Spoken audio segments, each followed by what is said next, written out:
নমস্কার বন্ধুরা, তো আজ আমরা আলোচনা করব এই যে Redmi Note 10 5G অথবা এই যে Redmi Note 11 আসতে চলেছে এটা সম্বন্ধে।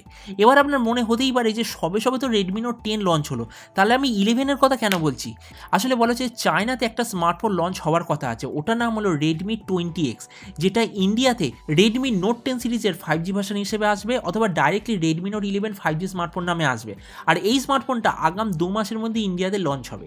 তো এই ভিডিওতে আমরা আলোচনা করব এই যে Redmi Note 11 অথবা Redmi Note 10 5G আসতে চলেছে, এতে আপনি কি স্পেসিফিকেশন দেখতে পাবেন, কি রকম ডিজাইন হবে, আর যে প্রাইসে লঞ্চ হবে সেই প্রাইসে আমাদের এটা কেনা উচিত না উচিত নয়, এই ভিডিওতে আমরা এইসব সম্বন্ধে আলোচনা করব। তো চলুন শুরু করা যাক আজকের ভিডিওটা। কোনো সমস্যা না করে আপনি যদি গ্যাজেট ওয়ার্ল্ড বাংলা চ্যানেলে প্রথমবার আসেন আর এরকম বাংলা টেক ভিডিও ডেইলি দেখতে চান, তাহলে গ্যাজেট ওয়ার্ল্ড চ্যানেলটা অবশ্যই সাবস্ক্রাইব করে দেবেন। তো প্রথমে আমরা আলোচনা করব এই যে Redmi Note 10 5G স্মার্টফোনটা আসতে চলেছে, এটার ডিজাইনটা কেমন হবে। যেমন আপনি দেখতে পাচ্ছেন এটাই হলো Redmi Note 10 5G ডিজাইন, সামনে পেছনে ঠিক এরকমই ডিজাইন আপনি দেখতে পাবেন। এই স্মার্টফোনটার থিকনেস হবে 8.3 মিলিমিটার আর এর ওয়েট হবে 179 গ্রাম। এই স্মার্টফোনে আমরা পাবো IP53 ডাস্ট আর ওয়াটার প্রোটেকশন, মানে যেমন আমরা Redmi Note 10 পেয়েছিলাম এতেও এক্স্যাক্টলি তেমনই দেখতে পাবো। ডিসপ্লে দিক থেকে এতে আমরা পাবো 6.5 inch full HD plus IPS LCD display, এর রিফ্রেশ রেট হবে 60 হার্জ, আর এর স্ক্রিনে থাকবে গোরিলা গ্লাস 3 এর প্রোটেকশন, আর এর ডিসপ্লে স্ক্রিন টু বডি রেশিওটা হবে অলমোস্ট 91%-এর আশেপাশে। প্রসেসরের দিক থেকে এতে আমরা পাবো Dimensity 700 প্রসেসর, যেটা অবভিয়াসলি একটা 5G প্রসেসর আর 7 ন্যানোমিটার আর্কিটেকচারে তৈরি, আর এর ANTUTU স্কোর হলো 2,50,000-এর আশেপাশে। বলা হচ্ছে যে এই যে স্মার্টফোন এটা ইন্ডিয়াতে 3টে ভেরিয়েন্টে লঞ্চ হবে, 464GB, 4/128GB আর 6/128GB। এর র্যামের কোয়ালিটিটা হবে LPDDR4X আর মেমোরির কোয়ালিটিটা হবে UFS 2.2। ক্যামেরার দিক থেকে এতে আমরা পাবো 48, 2 আর 2 মেগাপিক্সেলের ব্যাক ক্যামেরা, তার সঙ্গে 8 মেগাপিক্সেলের ফ্রন্ট ক্যামেরা। যেটা Redmi Note 10 4G ভার্সন ওতে আমরা পেয়েছিলাম কোয়াড ক্যামেরা, কিন্তু এতে আমরা পাচ্ছি ট্রিপল ক্যামেরা। ব্যাটারির দিক থেকে এতে আমরা পাবো 5000 mAh ব্যাটারি, কিন্তু যে ফাস্ট চার্জ সেটা হবে 18 ওয়াটের ফাস্ট চার্জ, কিন্তু এর যে 4G ভেরিয়েন্ট তাতে আমাদের ছিল 33 ওয়াটের ফাস্ট চার্জ।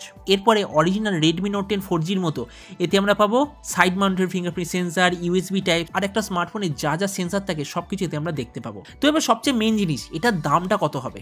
একদম অথেন্টিক সোর্স থেকে এই ইনফরমেশন পাওয়া গেছে যে এই যে Redmi Note 10 5G বলে স্মার্টফোনটা আসবে, এটার ইন্ডিয়াতে দাম হবে 12 থেকে 14,000-এর মধ্যে, মানে এর দামটা এক্স্যাক্টলি ইন্ডিয়াতে যে Redmi Note 10 4G ভার্সনটা অ্যাভেলেবেল আছে সেটার মতোই হবে।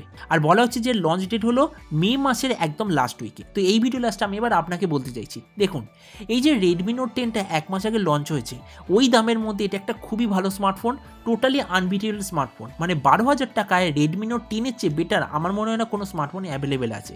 কিন্তু যখন এই Redmi Note 10 5G স্মার্টফোনটা এক্স্যাক্টলি সেম দামে লঞ্চ হবে, তো আমার মনে হয় কোম্পানি শুধুমাত্র ওই লোকদের জন্যই এই 5G ভার্সনটা লঞ্চ করছে যাদের এই মুহূর্তে 5G দরকার। আর এটা যেহেতু 2021 সালের একদম শুরু, তো অবভিয়াসলি 5G যে ইকুইপমেন্ট তার দাম অনেক বেশি, তো ওই দামটাকে অ্যাডজাস্ট করার জন্য কোম্পানি এই যে Redmi Note 10 5G এটা থেকে বেশ কিছু ফিচার নিয়ে নিচ্ছে। সবচেয়ে মেন জিনিস হলো অরিজিনাল Redmi Note 10-এ আমাদের ছিল সুপার অ্যামোলেড ডিসপ্লে, কিন্তু এতে আমরা পাবো normal IPS LCD display. Original Redmi Note 10-এ আমাদের ছিল 48 মেগাপিক্সেল কোয়াড ক্যামেরা সেটআপ আর 13 মেগাপিক্সেলের ব্যাক ক্যামেরা, কিন্তু এতে আমরা পাবো 48 মেগাপিক্সেলের ট্রিপল ক্যামেরা সেটআপ আর ফ্রন্টে থাকবে 8 মেগাপিক্সেলের ক্যামেরা। ফাস্ট চার্জের দিক থেকেও আমাদের কম থাকবে, কেননা যে Redmi Note 10 ওতে আমাদের ছিল 33 ওয়াটের ফাস্ট চার্জ, কিন্তু এতে আমাদের থাকছে 18 ওয়াটের ফাস্ট চার্জ। তো আশা করবো আপনি এখানে অবশ্যই বুঝতে পারছেন যে কোম্পানি যখন একটা 5G মডেম আপনাকে দিচ্ছে, তো এই 5G মডেমের জন্য কোম্পানি আসল কয়েকটা ফিচার নিয়ে নিচ্ছে। তো এই জন্যই আমি আপনাকে এটাই রিকমেন্ড করবো, অ্যাটলিস্ট 2021 সালে 5G স্মার্টফোন নেওয়ার কথা ভাববেন না, কেননা বলেছে ইন্ডিয়াতে এয়ারটেল বা জিওর 5G কানেকশন কমার্শিয়ালভাবে শুরু হবে 2022-এর একদম লাস্টে। আর আমার একদমই মনে হয় না যে জিনিসটা 2022-এর লাস্টে আসবে তার জন্য এখন থেকে আমাদের 5G স্মার্টফোন নেওয়া উচিত। তো এবার আপনি নিচে কমেন্ট সেকশনে অবশ্যই আমাকে জানাবেন যে আপনার কি মনে হয়, যে আপনি এই বছরই মানে এক্ষুনি কোনো 4G স্মার্টফোন চান না 5G স্মার্টফোন চান, এটা সম্বন্ধে নিচে কমেন্ট সেকশনে বলতে একদমই ভুলবেন না। তো চলুন দেখা হবে আগামীকালের এরকমই একটা টেক ভিডিওতে।